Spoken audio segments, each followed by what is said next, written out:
नमस्कार इंद्रजित सर, मला आपल्याला एक प्रश्न विचारायचा आहे. हल्ली खूप वेळा एक सांगण्यात येते की महाराजांचा 6 जूनचा राज्याभिषेक झाल्यानंतर काही दिवसांनी पुन्हा तांत्रिक पद्धतीने राज्याभिषेक झाला होता. याबद्दल इतिहासात काही स्पष्टीकरण मिळेल का? काही माहिती आहे का?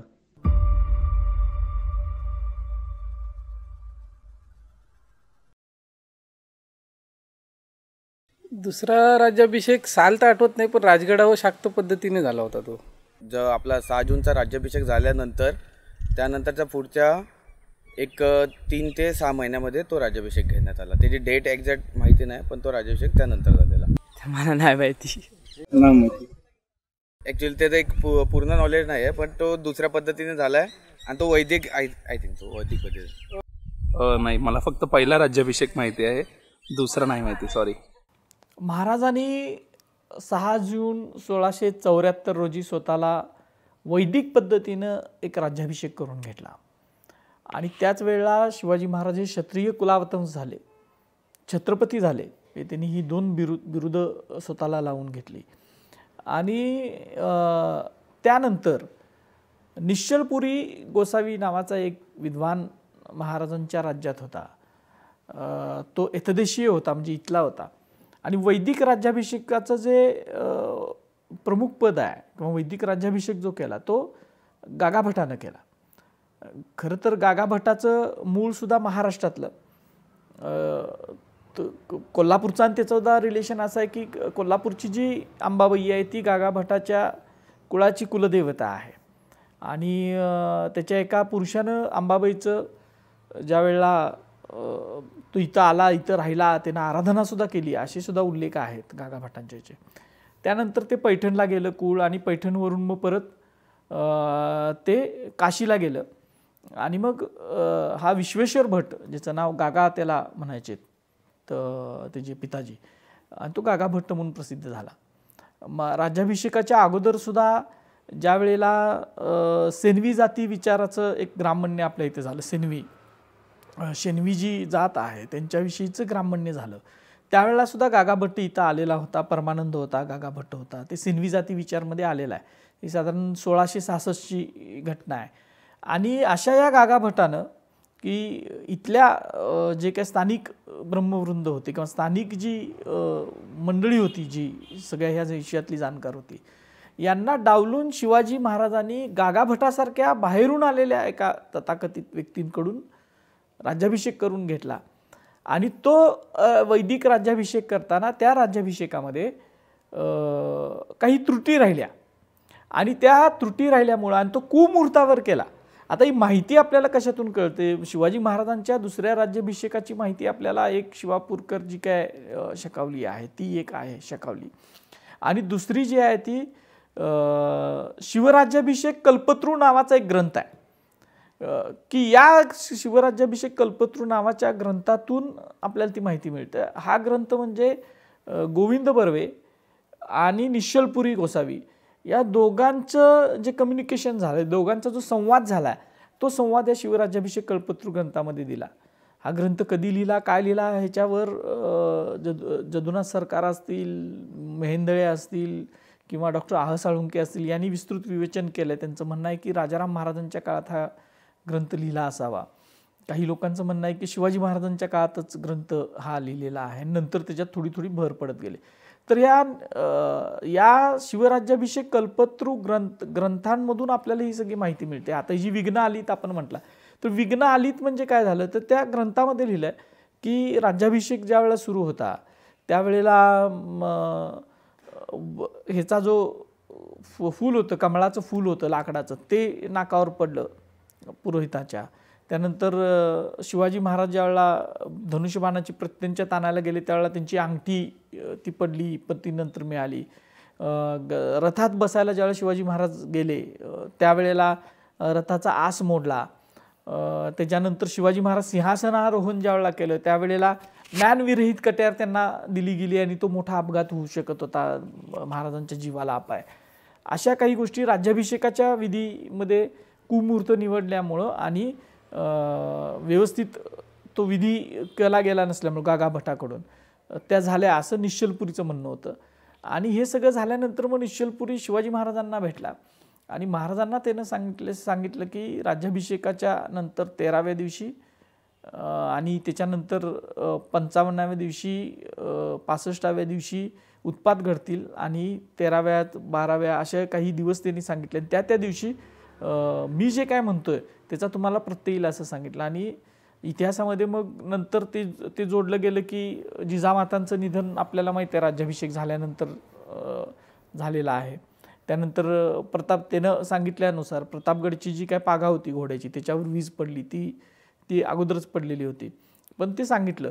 आणि 55 आणि 65 दिवशी काहीतरी उत्पात घडतील असं म्हटलं. ते काय घडले त्याची नोंद नाही, पण ते झाले असं त्या निश्चलपुरीच्या ग्रंथामध्ये येत आहे. आणि मग महाराजांनी स्वतः त्याला सांगितलं म्हणे, म्हणजे या ग्रंथातला जर आपण आधार मानायचं ठरवलं तर की मी आता वैदिक पद्धतीनं कर्म केलं आहे, आता मला तांत्रिक कर्म करायचं आहे असं महाराज निश्चलपुरीला म्हटले. आणि मग निश्चलपुरीनं ह्या तांत्रिक राज्याभिषेकाची तयारी सुरू केली आणि तो तांत्रिक विधी घडवला. तो जो विधी झाला तो ललित पंचमीच्या दिवशी त्यानं तो मुहूर्त काढलेला होता. आणि ललित पंचमीच्या दिवशी त्यानं तो स्वतःला राज्याभिषेक शिवाजी महाराजांना त्यानं राज्याभिषेक तांत्रिक पद्धतीनं केला असं म्हटलंय.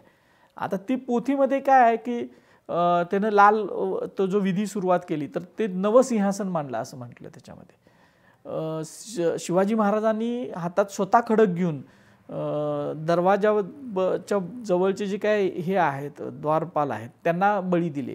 त्याच्यानंतर जे सिंहासनाला 8ही दिशाला 8 सिंह त्यांनी नावं दिली आहेत. त्याच्यामध्ये हरी आहे, हयग्रीव आहे, नरेंद्र आहे, गजेंद्र आहे, मृगेंद्र आहे अशी सिंहांची नावं दिलीत. आणि या 8ही सिंहांना शिवाजी महाराजांनी परत बळी दिले, असं बळी देऊन त्यांना संतुष्ट केलं. आणि मग त्यांच्यात प्राण फुंकून निश्चलपुरीने त्यांना एक प्रकारे जिवंतच केलं असं त्याच्यात म्हटलं. आणि मग लाल आसनावर लाल वस्त्र घालून ब्राह्मण बसवले आणि तो तांत्रिक विधी त्यांनी तो घडवून आणला अशी ती कथा आहे. आणि ही गोष्ट घडली का इतिहासात तर 100% घडलेली आहे. तांत्रिक पद्धतीनं महाराजांनी आपला 6 जूनचा राज्याभिषेक झाल्यानंतर तो जूनमध्ये झाला आणि ह्या सप्टेंबरमध्ये हा तांत्रिक विधी महाराजांनी करून घेतला. याचे इतिहासामध्ये पुरावे आहेत. शिवापूरकर शकावलीमध्ये सुद्धा आहे, जेदेकरण्यामध्ये आहेत आणि 2-3 कागदपत्रांमध्ये त्याचे उल्लेख मिळतात की असा राज्याभिषेक महाराजांनी करून घेतलेला होता आणि तो निश्चलपुरी गोसावीनं केला. त्याची माहिती आपल्याला शिवराज्याभिषेक कल्पतरू नावाचा जो ग्रंथ आहे तो समकालीन ग्रंथ आहे त्याच्यामधून मिळते. पण त्या ग्रंथामधली माहितीसुद्धा आपल्याला निरश्री न्यायानं आपल्याला थोडीशी चाळून घ्यावी लागते, कारण ग्रंथ लिहिताना हायपर त्याचं हे केलेलं असतं, स्वतःचं महत्त्व वाढवायचं या दृष्टीनं निश्चलपुरी किंवा तो ग्रंथकर्ता जो आहे त्यानं खूप हायपररित्या त्याच्यामध्ये काही गोष्टी नोंद केलेल्या आहेत. त्या बाजूला ठेवून त्यातला इतिहास आपल्याला घ्यावा लागतो. अशा पद्धतीनं महाराजांनी राज्याभिषेक केलेला होता हे आहे. त्याच्यामध्ये आत्ता सध्या इतिहासामध्ये असं चाललं आहे की असा तांत्रिक विधी करताना दुसरा एका अस्पृश्य स्त्रीची, तत्कालीन अस्पृश्य स्त्रीची विवाह करायला लागतो अशी एक मांडणी काही संशोधक महाराष्ट्रातले करतात. त्याच्यामध्ये डॉक्टर शरद पाटील जे होते, जे खूप चांगले पुरातत्वविद आहेत, खूप वेगळ्या पद्धतीनं त्यांनी अभ्यास केलेला आहे. पण त्यांनी एक नाटक लिहिलं ज्याला काही इतिहासाचा आधार नाही. त्याच्यामध्ये त्यांनी शिवाजी महाराजांनी अशा एका स्त्रीशी विवाह केला अशी ती नाटकाची संहितेमध्ये आहे. पण ज्या वेळेला या सगळ्या गोष्टींचा आपण बघतोय किंवा निश्चलपुरीने सुद्धा त्याच्यामध्ये असं दुसऱ्या शिवाजी महाराजांनी विवाह अशा स्त्रीशी केला वगैरे अशी कुठलीही गोष्ट नोंद करून ठेवलेली नाही. आणि डॉक्टर साळुंके सरांनी एक पुस्तक लिहिलं आहे छत्रपती शिवाजी महाराजांचा दुसरा राज्याभिषेक म्हणून.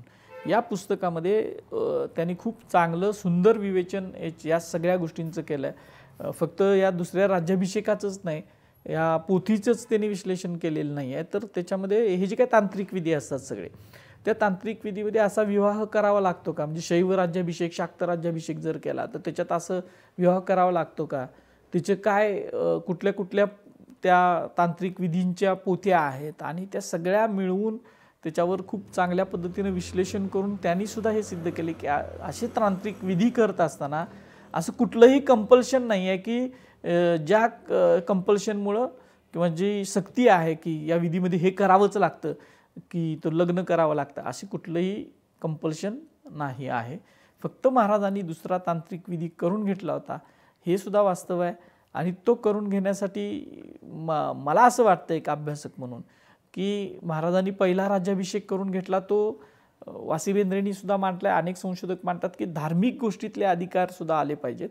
आणि त्यावेळेला हा जो काय विधी होता, राज्याभिषेकाचा विधी होता, हा भारतातून फक्त राजपूत राज्य करायचे किंवा राज्याभिषेक करायचे, पण सार्वभौमत्व ज्याच्याकडे आहे अशा व्यक्तीनं हा विधी करून घेतला गेला पाहिजे होता.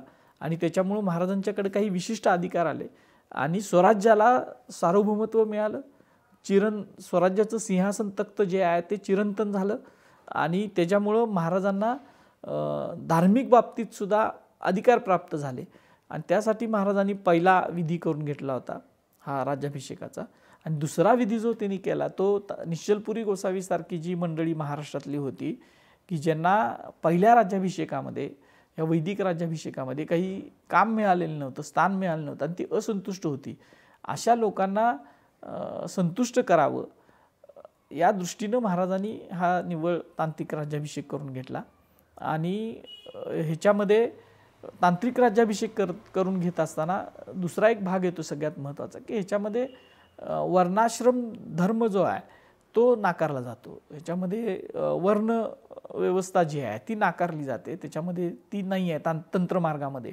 आणि त्याच्यामुळं महाराजांचा पुढचं पाऊल कदाचित हे वर्णाश्रम धर्म नाकारणारं टाकायचं होतं महाराजांना आणि त्याच्यासाठी म्हणून सुद्धा त्यांनी हा राज्याभिषेक करून घेतला असावा. पण ह्याचे थेट पुरावे जे आहेत की महाराजांना असं करायचंच होतं, ह्याचे थेट पुरावे काय आपल्याला मिळालेले नाहीत. पण ज्या अर्थी त्यांनी हा विधी करून घेतला तांत्रिक पद्धतीनं, त्या अर्थी त्यांना त्याच्या दृष्टीनं पावलं टाकायची होती, हे तर वास्तव आहे. आपल्या आता तथाकथित म्हणतो मी जो वैदिक धर्म आहे तो त्याची निर्मिती, त्याच्या जे सगळे जे काही पुराणं असतील, त्याचे जे काही विधी असतील, हे सगळे लिहिणारी मंडळी जी होती ती ब्राह्मण समाजातली सगळी असल्यामुळं त्यांनी त्याच्यामध्ये असं करून ठेवलेलं आहे, या सगळ्या स्मृती ज्या आहेत, मनुस्मृती असेल किंवा अनेक स्मृती आहेत की ब्राह्मण जो आहे, ब्राह्मण हा सर्वश्रेष्ठ आहे, ब्राह्मण हा वध त्याचा करू शकत नाही अशा पद्धतीने. आणि ब्राह्मणाला मारल्यानंतर त्याच्यातून पातक आहे, ते खूप मोठं पातक कुठलं आहे, गोहत्येचं पातक आहे. तसंच ब्रह्महत्या हे सुद्धा पातकामध्ये घटलेलं आहे, म्हणजे पाप आहे, खूप मोठं पाप. आणि ते एक वेळेस गोहत्या झाली तर तुम्हाला एक्सक्यूज आहे, तुम्हाला काही विधी केल्यानंतर तुम्ही त्याच्यातनं सुटू शकता किंवा समुद्र उल्लंघन केलं तर तुम्ही त्याच्यातून सुटू शकता. पण ब्रह्महत्या झाली तर तुम्हाला काहीच त्याच्यातून सुटका नाही. पण महाराजांनी तुळापुरुषदान नावाचा एक विधी त्यावेळेला गागाभटांनी शोधून काढला. गागाभटांची निवड ह्याच्यासाठीच केली होती की त्या घराण्यामध्ये, भट्ट घराण्यामध्ये हे सगळे वेगवेगळे ग्रंथ रचायचा, अभ्यास करायची एक मोठी परंपरा होती. ते काशीमध्ये असेल, महाराष्ट्रात असेल, त्यांना एक विशिष्ट मान्यता होती. आणि ज्या पातकाला या धर्मामध्ये कुठलंही एक्सक्यूज नाही, पण ते पातक महाराजांच्याकडनं घडलेलं होतं ना. म्हणजे कृष्णाजी भास्करला तर महाराजांनी मारलं ह्याच्याविषयी दुमतच नाही, त्याच्याविषयी सरळ सरळ पुरावे आहेत. ते महाराजांना सुद्धा माहीत होतं की मी मारलं आहे, ब्रह्महत्या झालेल्या आहे, अनेक लोकांना माहीत होतं. पण लढाईमध्ये सुद्धा काही म्हणतात की जाणता अजाणता लढाई करत असताना आता मैदानात त्यावेळेला काही, आता आपल्याला माहिती आहे आदिलशामध्ये सुद्धा मुरारपंत वगैरे असे ब्राह्मण सेनापती सुद्धा होते. तसेच काही ब्राह्मण सैनिक सुद्धा असेल आणि त्यांची हत्या जर महाराजांच्याकडनं झाली असेल तर त्याला पातकाला त्या काहीच सुटका नाही. मग राज्याभिषेक गागाभटांनी तुळापुरुषदान नावाचा एक विधी वेगळाच शोधून काढला किंवा तो लिहिला, तिची पोथी लिहिली. जसं त्यांनी राज्याभिषेक प्रयोग लिहिला तसं तुळापुरुषदानचं एक सेपरेट त्यांनी एक काम केलं. आणि त्याच्यानुसार मग महाराजांच्या वजना एवढी सुवर्णाची मूर्ती करायची आणि ती ब्रह्मवृंदांना, ब्राह्मणांना दान द्यायची, असं एक त्यांनी त्यातनं सोल्युशन काढलं थोडक्यात. आणि त्यानुसार महाराजांचा तो विधी झाला आणि महाराज ब्रह्महत्येतून सुटले. असा तो आहे विधी. त्या पहिल्या राज्याभिषेकाच्या वेळेची ही घटना आहे या सगळ्या गोष्टी. पण ब्रह्महत्येच्या पातकाचं गारुड एवढं मराठ्यांच्यावर होतं. मानसिंगराव जाधव नावाचा एक सेनापती होता जो महाराजांच्या मातुल घराण्यातला. आणि त्याला ही कथा आहे, नोंद आहे, डॉक्युमेंटमध्ये नोंद आहे, औरंगजेबाच्या काळातली 1700 नंतरची घटना आहे, 1700 ते 1711च्या दरम्यानची घटना आहे. त्यानं काय केलं, त्याचा एक कारकून होता, त्या ब्राह्मण कारकुनाला त्यानं छड्या मारल्या आणि त्याच्यात तो मेला. आणि माझ्या हातून ब्रह्महत्या झाली ह्याचं त्याला, म्हणजे महाराजांच्या राज्याभिषेकानंतरचं सांगतो मी, त्याला एवढं ते त्याच्यावर ते पातकाचं हे बसलं, भूत बसलं की तो अक्षरशः वेड लागून झुरून झुरून तो मानसिंगराव जाधव मेला. पण शिवाजी महाराजांचंच वैशिष्ट्य हे आहे की शिवाजी महाराजांनी जरी स्वतः माहीत असताना, म्हणजे कृष्णाजी त्यांना मारायला आला त्यावेळेला महाराजांनी त्याला मारलं आपल्याला माहीत आहे, म्हणजे शिरवार टाकून त्याच्या मस्तकाचे 2 वार केले. आणि असं असताना त्यांनी तांत्रिकदृष्ट्या धार्मिकदृष्ट्या सुटका करून घेतलीच, पण ज्या वेळेला राज्याभिषेक करून घेतला त्यावेळेला ब्राह्मणांना सुद्धा शिक्षा द्यायचे अधिकार शिवाजी महाराजांना आले. आणि आपल्याला माहीत आहे त्यानंतर शंभूराजांनी ज्या पद्धतीनं तडफेनं अण्णाजी दत्त असतील किंवा बाकीची जी मंडळी होती की ज्यांनी राज्यद्रोह केला, संभाजी महाराजांना मारायचा, हत्तीच्या पायी देऊन सरळ सरळ उघड उघड शिक्षा दिल्या. आणि त्याचं कारणच हा जो विधी शोधून काढला त्याच्यात आहे की ह्या पातकातून सुद्धा सुटका होऊ शकते. हे सुद्धा महाराजांनी हजारो वर्षामध्ये पहिल्यांदा नोंद, म्हणजे ती घटना घडवून आणली की ब्रह्महत्या झाली तरी त्याला सुटका आपण करू शकतो. आणि ह्या जोखडातून महाराज जसं धार्मिक जोखडातून सुटले तसं या ब्रह्महत्येच्या जोखडातून सुद्धा, त्याच्या पातकातून जोखडातून सुद्धा महाराजांनी खुबीनं सुटका या राज्याभिषेकाच्या वेळेलाच करून घेतलेली होती. तुम्हाला आजचा भाग कसा वाटला हे आम्हाला कमेंट्सद्वारे तुम्ही कळवा. आणि तुमचे काही प्रश्न असतील तर खाली दिलेल्या मेल ॲड्रेसवर तुम्ही आम्हाला व्हॉइस नोटद्वारे मेल करू शकतात. तसंच आमच्या यूट्यूब चॅनलला सबस्क्राईब करा आणि आम्हाला असेच नवीन व्हिडिओ बनवण्यासाठी प्रोत्साहन करायला तुम्ही खाली असलेलं थँक्स बटन दाबू शकता, जेणेकरून आम्ही असेच नवीन नवीन व्हिडिओ तुमच्यापर्यंत घेऊन येत राहू. आणि असाच इतिहासाचा अभ्यास जर तुम्हाला करायचा आहे तर आमच्या चॅनलवरचे इतरही व्हिडिओज आहेत, जसे की रात्रीच्या खलबत ही सिरीज आहेत, मला समजलेले शिवराय ही सिरीज आहेत आणि प्रश्न तुमचे, असे अजून खूप साऱ्या सिरीज आहेत. तर तुम्ही ते पहा, नक्की तुम्हाला आवडेल आणि नक्कीच तुम्हाला त्यातून काही ना काही शिकायला मिळेल. जय शिवराय.